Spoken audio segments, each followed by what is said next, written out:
Minggu lalu kita sudah belajar sama-sama, kita memulai satu seri khotbah yang baru, musim kehidupan. Pastor Jason sudah sampaikan mengenai mengenal musim kehidupan. Gitu. Ada fakta-fakta yang harus kita mengerti mengenai musim kehidupan, bahwa musim kehidupan itu tidak ada di kendali kita, tidak berada pada kendali kita. Gitu ya. Ada hal-hal yang mungkin terjadi di luar kendali kita. Musim kehidupan juga terkadang membingungkan kita sendiri yang mengalaminya. Kita nggak tahu kenapa hal ini terjadi. Kita nggak tahu kenapa peristiwa ini harus saya alami. Karena musim kehidupan seringkali membingungkan kita, tidak ada di kendali kita. Tuhan juga punya tujuan memakai setiap musim kehidupan di hidup kita, yang terjadi di kehidupan kita dengan tujuan-tujuan Allah. Apalagi dalam musim kehidupan kadang ada baik, tetapi menyenangkan, tetapi ada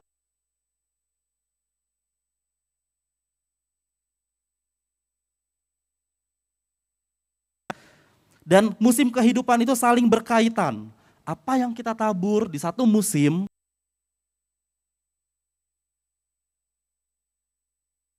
yang kita musim kehidupan. Dan hari ini kita akan belajar satu musim kehidupan.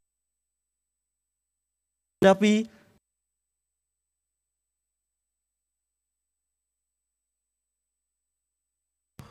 udah lama sendiri nih gitu nih, harus datang kok dengar khotbah ini nih gitu ya. Tapi mungkin ada juga yang berpikir enggak, kayaknya ini khotbahnya enggak cocok buat saya gitu. Saya enggak sedang sendiri kok gitu ya. Saya dikelilingi orang-orang yang menyenangkan, saya dikelilingi oleh keluarga-keluarga saya. Merasa kita enggak butuh dengan khotbah ini. Tapi mungkin kita tadi pelajari gitu ya, mengenal musim kehidupan. Musim kehidupan tuh berjalan terus gitu ya. Ada kalanya mungkin kita sekarang tidak sedang merasa kesendirian. Oh enggak, saya bahagia kok. Saya happy kok. Tapi hati-hati gitu, bahwa musim kehidupan akan saling berkaitan dan mungkin ada masanya di mana kita akan mengalami musim kehidupan ini, yaitu kesendirian. Nah, masalahnya apa arti dari kesendirian itu? Kesendirian tidak sekedar berbicara mengenai satu orang saja. Bukan saya berdiri ini, saya sekarang sedang sendirian. Gitu, bukan seperti ini saja yang dimaksudkan dengan kesendirian, tetapi pernah dengar istilah merasa sepi di tengah keramaian? Itu juga termasuk kesendirian. Memang secara fisik dia berada di tengah-tengah lingkungan yang ramai, berada di tengah-tengah crowded gitu ya. Tetapi dia merasa sendiri, dia merasa kesepian. Karena kesendirian itu bisa berasal dari pikiran atau dari perasaan kita. Ini saya alami waktu saya pelayanan di Korea. Ya, saya pelayanan di Korea dengan teman-teman, beberapa teman-teman saya juga yang bantu pelayanan di sana. Kemudian saya harus kuliah, gitu ya. Ada teman-teman juga di kuliah. Saya pelayanan, ada teman-teman di pelayanan. Tetapi seringkali saya juga merasa sendiri. Kok saya sendirian ya di Korea? Kok saya sendirian ya pelayanan? Kok saya sendirian ya kuliah? Seringkali hal tersebut menghantui kehidupan saya gitu. Sampai bikin saya overthinking. Kemudian depresi, sedih, nggak bisa berpikir dengan jernih. Rasa kesendirian tersebut bisa menghantui kita karena dia berada di pikiran kita. Anak-anak muda zaman sekarang sering banget overthinking, gitu ya. Pernah Anda mengalami hal tersebut? Merasa sendirian di tengah keramaian? Kalau belum pernah, puji Tuhan gitu ya. Kalau belum pernah, puji Tuhan. Tapi catat baik-baik firman Tuhan hari ini, karena mungkin suatu saat kita harus mempelajari hal ini dalam kehidupan kita. Mungkin kita akan mengalami hal ini. Mungkin ada waktunya nanti kita akan pernah merasa sendirian gitu ya. Nah, apa penyebab dari timbulnya perasaan sendirian? Alkitab mengatakan gitu ya, kita tahu di Kejadian bahwa ketika Tuhan menciptakan manusia, manusia diciptakan untuk saling membutuhkan. Manusia diciptakan untuk saling kerjasama antar manusia, sesama manusia, berada di dalam suatu hubungan. Ya, ketika Tuhan menciptakan Adam dan semua ciptaan-ciptaan yang lainnya, itu Adam di hari yang terakhir, Tuhan bilang semuanya sempurna. Ciptaan pertama sempurna, kedua sempurna, tiga sempurna, empat sempurna, lima sempurna, enam manusia diciptakan dengan sangat sempurna. Tetapi ketika manusia ada, kemudian Kejadian 2 ayat 8 dikatakan seperti ini. Tuhan mengatakan tidak baik kalau manusia seorang diri saja.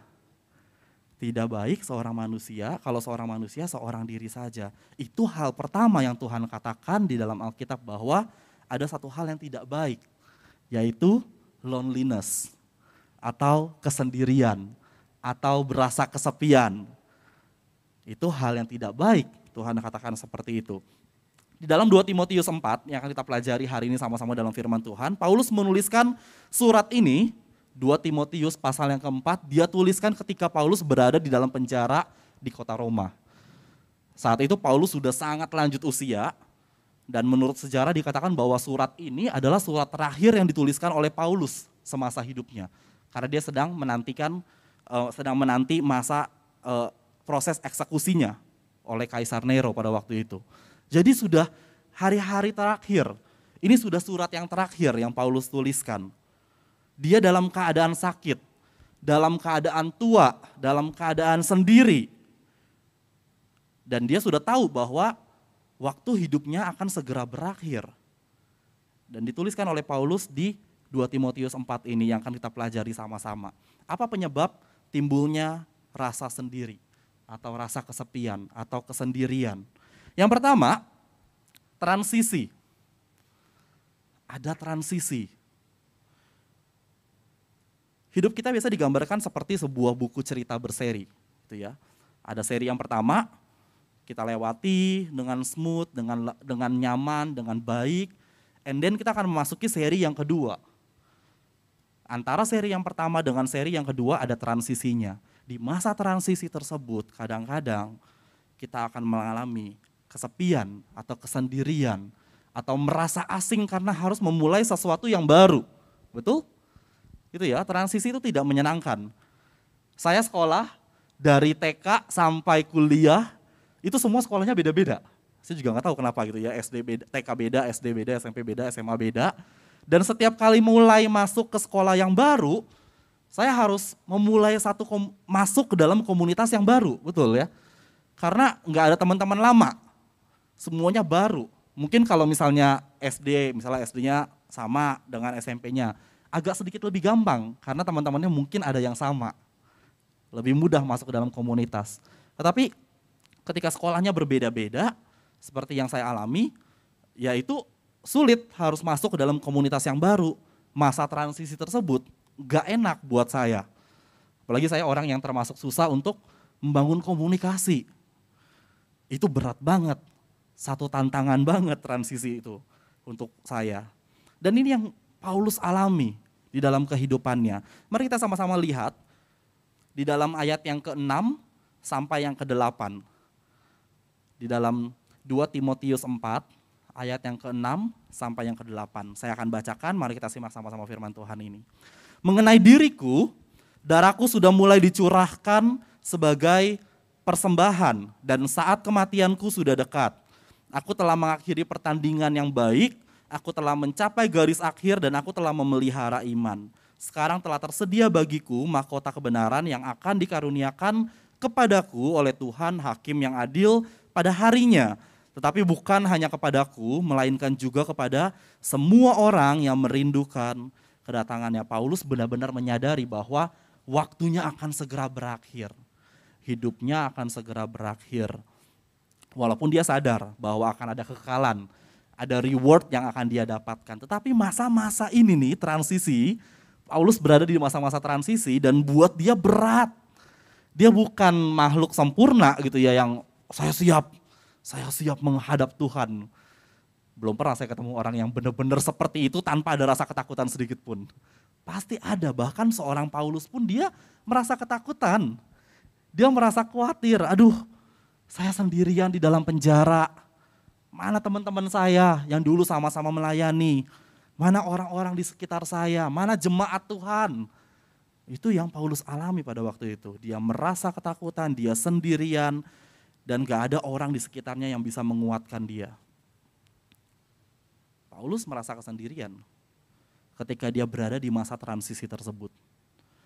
Yang kedua, apalagi penyebab dari perasaan kesendirian tersebut. Yang kedua adalah perpisahan.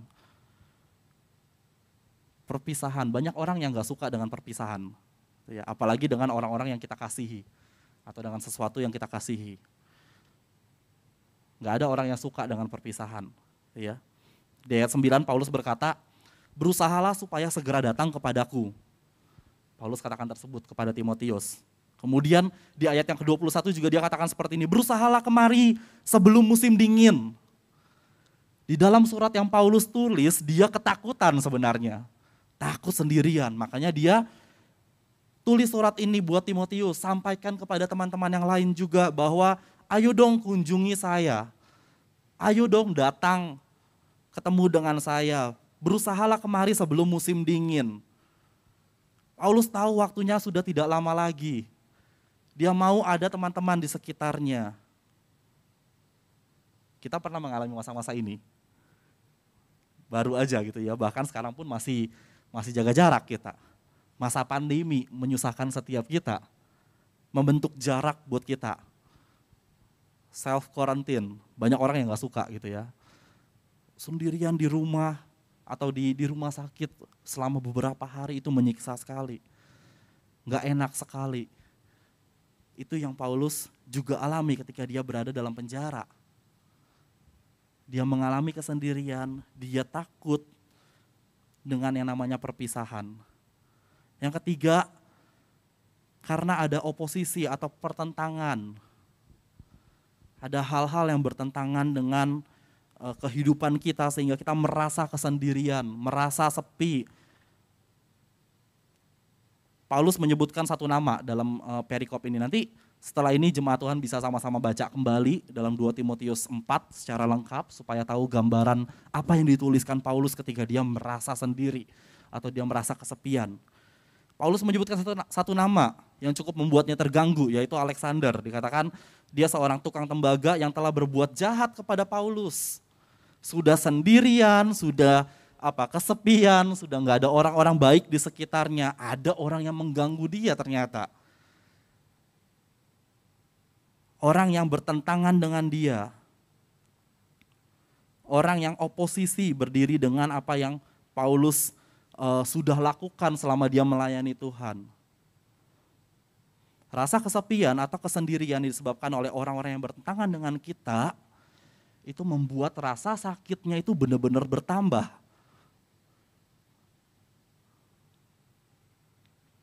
Ini gambarannya seperti seorang anak ketika ada di taman bermain, tapi gak ada yang ngajak dia main, gitu ya. Teman-temannya main, semua orang-orang anak-anak yang lain main, dia sendirian. Itu menyakitkan, gitu ya. Gak ada yang ngajak dia, gak ada yang ngajak bermain. Yang keempat, penolakan.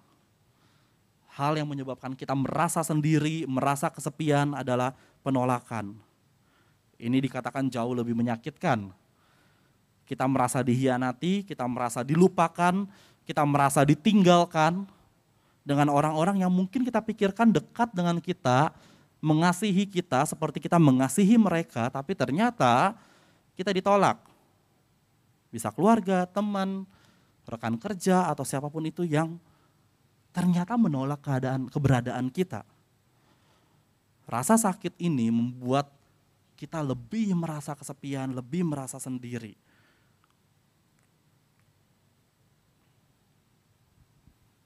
Banyak orang berusaha keluar dari musim kehidupan ini. Banyak orang berusaha keluar dari rasa sepi. Banyak orang berusaha mencari cara gimana caranya supaya dia nggak sendirian, dia nggak kesepian, dia nggak takut dengan hal-hal yang kita nggak tahu gitu ya. Setiap orang bisa beda-beda. Ada yang mungkin orang lari ke alkohol, ke minuman keras, ke obat-obat terlarang supaya dia nggak merasa sendirian. Ada orang yang lari dan masuk ke dalam circle atau pertemanan atau lingkungan yang membuat dia merasa tidak sendirian, tetapi circle tersebut justru menjerumuskan dia ke hal-hal yang tidak baik. Ada orang yang mungkin rela menghabiskan banyak uang untuk membuat circle-nya sendiri. Tapi ujung-ujungnya bukan teman yang sejati yang dia dapatkan. Temannya tanda kutip. Gitu ya. Kalau ada uang, mendekat semua.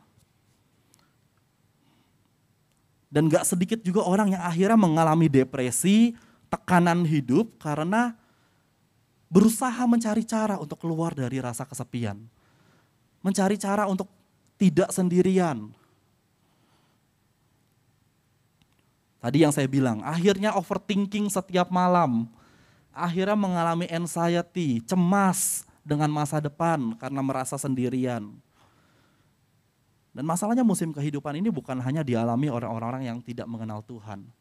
Tetapi kita juga mungkin bisa mengalami hal ini. Orang-orang Kristen, orang-orang yang rajin ke gereja, orang-orang yang dikatakan dekat dengan Tuhan, ternyata kita juga bisa mengalami hal ini. Kita juga bisa merasakan kesepian, sendirian.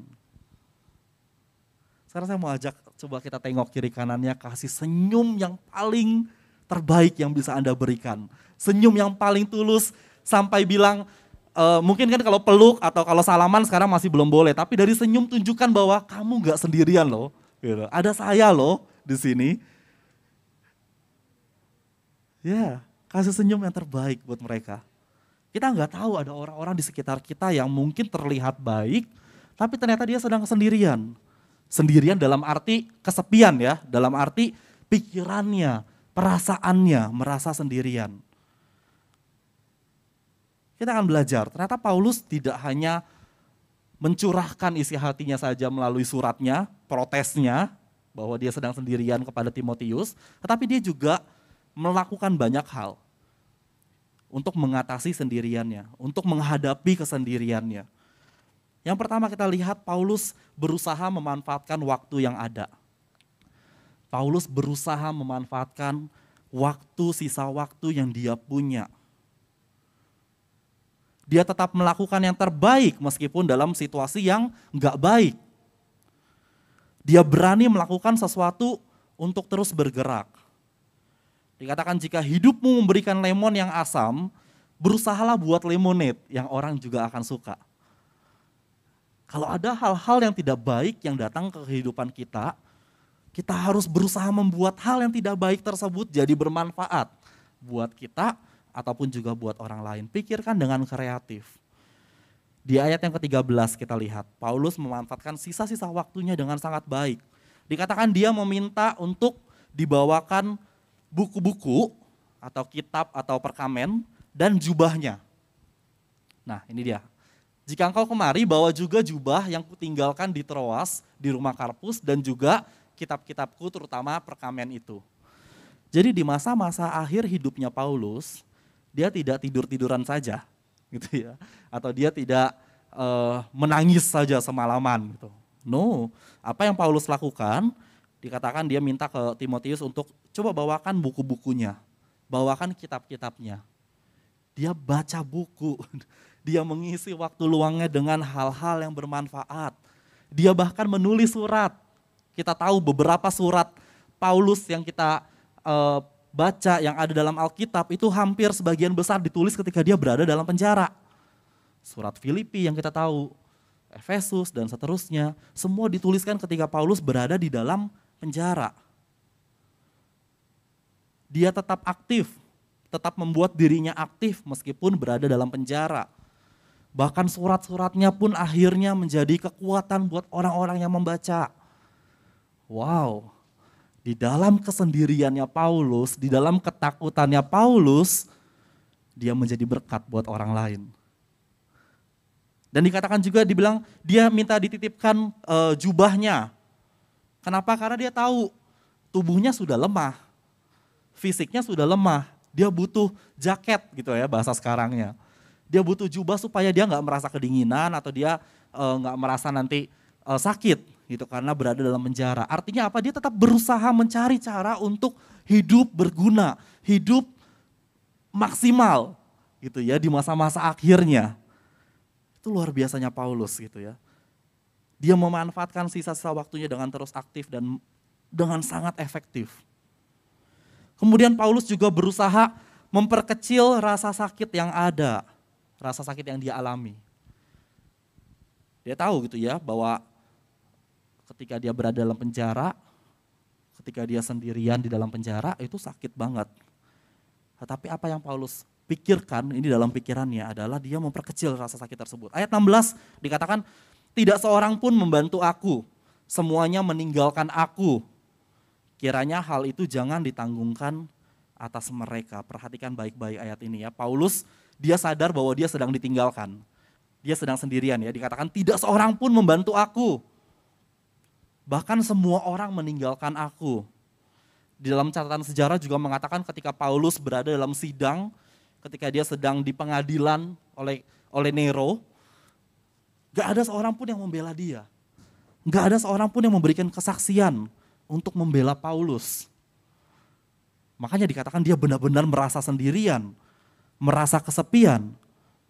Tetapi yang menarik ini, Paulus katakan tadi ya, tidak seorang pun membantu aku, semuanya meninggalkan aku, tetapi selanjutnya dikatakan kiranya hal itu jangan ditanggungkan atas mereka. Kiranya hal itu jangan ditanggungkan atas mereka. Paulus membuat mindsetnya tetap positif, bahwa ketika orang-orang mulai meninggalkan dia, nggak ada seorang pun yang membela dia, tapi dia bilang, udah jangan tanggungkan beban atau dosa atau apapun itu kepada mereka. It's okay. Dia bilang kayak gitu. Gak apa-apa. Karena dia tahu dia gak mau taruh kepahitan di dalam dirinya. Dia gak mau menanamkan kepahitan dalam dirinya. Kepahitan ditambah rasa sendirian. Itu jadi paket lengkap untuk mempercepat waktu hidup Paulus. Dan dia gak mau. Dia gak mau kepahitan ada dalam dirinya. Kepahitan seringkali membuat orang merasa semakin sendirian, semakin menutup diri, sakit hati, depresi, dan yang lain-lainnya yang membuat orang tersebut akhirnya gak bisa bergerak, gak bisa melakukan sesuatu yang baik untuk hidupnya. Tetapi Paulus memilih untuk memberkati orang-orang yang menyakiti dia. Paulus memilih untuk berdoa bagi mereka justru. Dia nggak mau lagi tambahin beban pikirannya, udah sendirian, jangan lagi ada kepahitan. Itu yang dinamakan memperkecil rasa sakit yang ada. Mungkin kita mengalami masa-masa musim tersebut, oh ya saya sendirian. Tapi ingat jangan sampai pikiran kita membuat skenario-skenario yang nggak baik. Artinya seperti apa? Oh saya sendirian ini gara-gara dia nih. Gara-gara dia meninggalkan saya. Kepahitan tersebut membuat kita akhirnya gak bisa move on. Gak bisa bergerak. Gak bisa mengambil keputusan yang tepat. Paulus dikatakan dia berusaha memperkecil rasa sakitnya. Meskipun semua orang meninggalkan aku, tapi kiranya hal itu jangan ditanggungkan atas mereka. Sudah, it's okay, saya sendirian. Dan saya memilih untuk memberkati mereka. Yang ketiga, Paulus menyadari kehadiran Allah. Di ayat yang ke-17, Paulus berkata, Tuhan telah mendampingi aku dan menguatkan aku. Paulus sadar betul bahwa ia tidak sedang sendirian. Bahwa Allah beserta dengannya. Allah akan selalu menolongnya. Allah enggak membiarkan Paulus sendirian. Nah masalahnya kadangkala bicara mengenai hal ini gampang sekali diucapkan. Bahkan oleh kita. Udah gak usah khawatir, ada Tuhan kok. Gak usah takut, ada Tuhan kok. Nah, tapi pada kenyataannya kita meragukan hal tersebut. Tanpa kita sadari, di pikiran kita, di hati kita, kita meragukan hal tersebut. Enggak, saya sendirian. Tuhan mana tahu perasaan saya. Tuhan mana tahu persoalan hidup saya. Gampang diucapkan, tetapi sulit kita terapkan. Sadari kehadiran Allah. Ketika kita menaik pesawat, gitu ya, saya pinjam ilustrasinya Pastor Jason, gitu ya. Ketika berada dalam pesawat, kita menyerahkan hidup kita sepenuhnya kepada pilot, gitu ya, sang pilot yang mengendalikan pesawatnya. Kita percaya, gitu kan, duduk, bahkan kalau perjalanannya panjang tidur, gitu kan. Sebenarnya seperti itu yang dikatakan kita menyadari kehadiran Allah. Kita nggak melihat pilotnya, gitu ya. Kadang-kadang ya ada pilotnya yang keluar gitu ya, biasanya menyapa gitu. Tapi kan jarang banget gitu kita benar-benar lihat dia. Tapi kita percaya ini pilot mengendalikan pesawat dengan baik. Begitu juga dengan kehidupan kita seperti itu, gitu ya. Bicara mengenai kehidupan kita, menyadari kehadiran Tuhan, itu seperti itu. Kita percaya bahwa Tuhan akan memegang kendali kehidupan kita, dan kita nggak perlu khawatir, kita nggak perlu takut. Again, saya bilang ini bukan hal yang mudah, gitu kan. Kadang-kadang diucapkan gampang, tetapi kita perlu belajar untuk benar-benar menaruh trust kita, percaya kita. Dalam seri khotbah sebelumnya kita bicara mengenai berjalan dengan iman yang seperti itu. Iman yang dibutuhkan oleh setiap kita.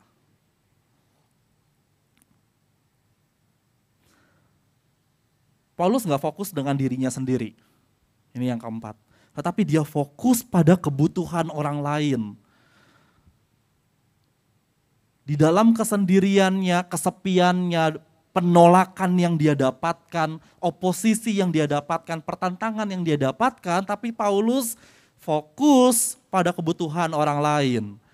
Di ayat yang ke-17 tadi dikatakan, supaya dengan perantaraanku Injil diberitakan dengan sepenuhnya, dan semua orang bukan Yahudi mendengarkannya. Di dalam penjara, di masa hidup akhirnya, di akhir masa hidupnya, terbalik saya ngomongnya. Tapi Paulus tetap memikirkan orang lain. Visinya Paulus masih besar, misinya Paulus masih besar. Dia mau semua orang yang dikatakan bukan orang Yahudi bisa mendengarkan kabar baik. Paulus memikirkan orang lain. Kita harus belajar untuk stop self-centered, memikirkan diri kita sendiri saja. It's good untuk memperhatikan diri kita, mengasihi diri kita. Tetapi stop untuk self-centered. Artinya kita nggak peduli dengan orang lain, tapi hanya peduli dengan diri kita. Itu yang tidak benar. Kita mengasihi diri kita, lalu firman Tuhan katakan apa? Kasihi juga orang lain. Kasihilah sesama manusia seperti dirimu sendiri. Dua hal ini benar-benar harus dilakukan. Bukan sekedar mengasihi diri kita saja, tanpa mengasihi orang lain. Kita punya talenta, kita punya spiritual gift yang Tuhan kasih, shape yang Tuhan kasih. Ayo gunakan tersebut, gunakan apa yang sudah Tuhan kasih dalam kehidupan kita untuk melayani orang lain. Amin. Kunci dari mengalahkan kesendirian adalah berhenti membangun tembok dan mulai membangun jembatan. Stop bangun tembok untuk diri kita sendiri. Stop bangun tembok yang membatasi antara kita dengan orang di luar. Tetapi bangun jembatan. Pikirkan orang lain. Pikirkan kebutuhan orang lain. Kadang-kadang kita yang menciptakan kesendirian ini. Rasa pikiran, kesendirian, sepi, itu kita ciptakan sendiri. Kenapa? Tadi karena kita membangun tembok. Saya takut ditolak. Saya takut bertentangan dengan orang lain. Saya takut diprotes sama orang lain. Akhirnya kita membangun tembok yang membuat kita merasa kesepian akhirnya. Kita belajar itu hari ini dari firman Tuhan ini. Yuk, ketika menghadapi kesendirian ada banyak hal yang harus kita kerjakan.